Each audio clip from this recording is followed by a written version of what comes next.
bino balandi oyo bolandaka Congo Lokole News.com. Émission na bino oyo bolandaka na site na bino www.congolokolenews.com. Ezali réalité d'ici et d'ailleurs. Idéologie ya mama Darline Mbewa ekopesama epa ya mama Gidi Bise. Eza émission na bino oyo bolandaka mingi makambo ya mboka na libanda ya mboka. Pour tout contact bobenga biso na nzela ya singa 00243 90 55 31 397 na bandeli 00243 90 55 31 397. Ceux qui vous bengi pour que vous mon numéro 1 de Congo Lokole News.com. Maman Gidi Bise Azawana pour nous servir. Congo Lokole, Congo Lokole, ni par ailleurs, Bolanda. Quel plaisir, amis internautes, de vous savoir nombreux pour suivre notre site, votre site congolokolenews.com. Place à présent à la lecture des journaux parus aujourd'hui à Kinshasa, capitale de la RDC. Les informations ont été écrites pour vous par les chevaliers de la plume. Excellentes conditions d'écoute à vous tous. Merci. Bonsoir, l'intelligent ouvre cette revue de presse et écrit en sa page 6 un deuxième groupe de 100 personnes amnistiées. Conformément à l'ordonnance d'amnistie promulguée le 11 février dernier par le président Joseph Kabila, un second groupe de 100 personnes ont quitté mercredi leur lieu de détention respectifs en République démocratique du Congo RDC. C'est ce qu'a appris APA de sources gouvernementales ce jeudi à Kinshasa. Le site indique que la nouvelle vague de 100 amnistiés comprend, en plus d'autres membres de groupes, 4 mouvements déjà bénéficiaires, dont les 50 premiers des membres de la secte Bundu Dia Congo BDK du groupe armé Bakata Katanga et de l'impérium des Diomi Ndongala, un proche de l'opposant Étienne Tshisekedi. Quant à Diomi Ndongala, révèle le journal, poursuivi en outre pour violence sexuelle, il ne pourra bénéficier de l'amnistie.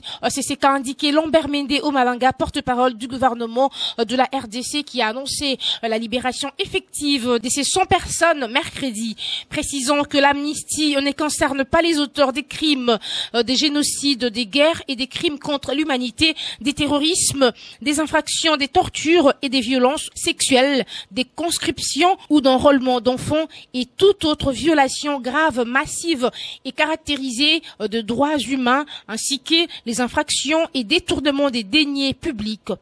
Lambert Mende Omalanga a assuré que les listes d'amnistiés continueront à être publiées pendant 6 mois à compter du 11 février au fur et à mesure que les actes d'engagement des personnes éligibles parviendront au gouvernement, chute l'auteur de l'article. Demain, les Congos de son côté s'exclament pendant que Brazzaville continue d'entretenir le pogrom contre nos compatriotes. Tous ont trahi, sauf Kimbuta. Alors que la grande majorité parmi ceux qui noyautent le pouvoir à Kinshasa semble comprendre et ménager Brazzaville, cautionnant ce qu'il justifie n'être que l'exercice normal par un État d'un des attributs de sa souveraineté, le chef de l'exécutif provincial de Kinshasa s'y démarque nettement. Il n'a pas voulu attendre les conclusions des paresseux atermoiements de Kinshasa qui continuent de réfléchir au moment où Brazzaville intensifie son pogrom effréné contre les Aïrois disséminés sur son territoire. Au journal de poursuivre, il n'a pas en effet hésité de convier son homologue de Brazzaville, Hugues Golondélé, à venir s'expliquer sur les dures conditions d'expulsion de masse de nos compatriotes. Même si les maires de Brazzaville, très sûrs de lui et bombant le torse, va saisir cette tribune lui offerte pour narguer Kinshasa jusque dans son antre, en déclarant sur un ton diplomatique n'être pas venu présenter des excuses à quiconque, mais plutôt dire aux Congolais de Kinshasa qu'il s'agit d'une simple opération des polices contre ceux qui séjournaient illégalement dans son pays. André Kimbuta aura ainsi démontré que si cette question était de sa compétence, il ne serait pas resté passif comme l'on observe curieusement à Kinshasa, qu'il n'allait pas se perdre de conjectures avec des missions d'information et autres, alors que l'heure doit être si pas à une mesure des rétorsions rapides et immédiates, néanmoins à des mesures provisoires en vue d'arrêter l'escalade et trouver la solution diplomatique qui s'impose, d'autant plus qu'au-delà de la simple mesure d'expulsion entreprise par les autorités de Brazzaville, il en résulte aujourd'hui une crise humanitaire qui s'amplifie de jour en jour en pleine ville de Kinshasa. Et enfin, l'avenir titre, question orale avec débat du sénateur Mongolou.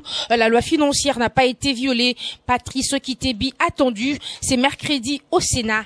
Appelé à s'expliquer sur l'ouverture des comptes bancaires dans les banques privées, les ministres délégués aux finances auprès du Premier ministre a affirmé au Sénat que l'État dispose de plusieurs comptes et sous-comptes auprès de la Banque centrale du Congo et des banques commerciales où sont logés des fonds destinés à financer de projets d'investissement prioritaire du gouvernement. Mais là où les bas blessent, c'est lorsque les documents relatifs à cette question orale avec débat ont été publiés dans la presse internationale avant même que le Sénat ne puisse les examiner.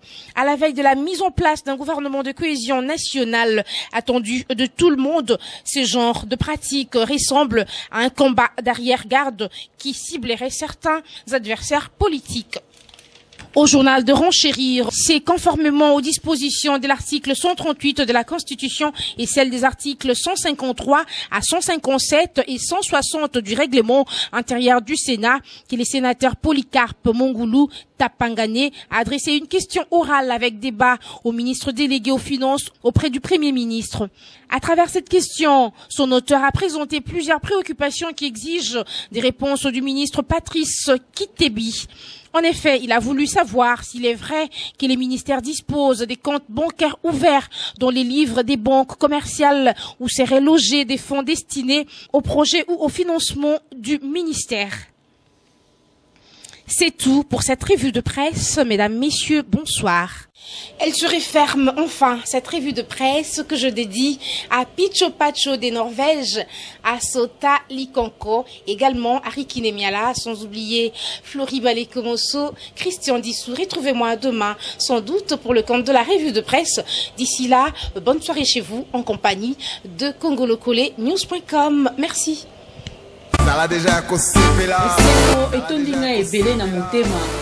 Komona bino balandi oyo bolandaka congolocolenews.com. Émission na bino oyo bolandaka na site na bino www.congolocolenews.com. Ezali réalité d'ici et d'ailleurs. Idéologie ya mama Darline Mbewa ekopesama epa ya mama Gidi Bise. Eza émission na bino oyo bolandaka mingi makambo ya mboka na libanda ya mboka. Pour tout contact Bobenga biso na nzela ya singa 00243 90 55 31 397 na bandeli 00243 90 55 31 397. Ceux qui Bobengi okozwa ye moko numéro 1 ya congolocolenews.com. Mama Gidi Bise azawana pour nous servir bino Congolocole. Congolocole, nuit par ailleurs, Bolanda.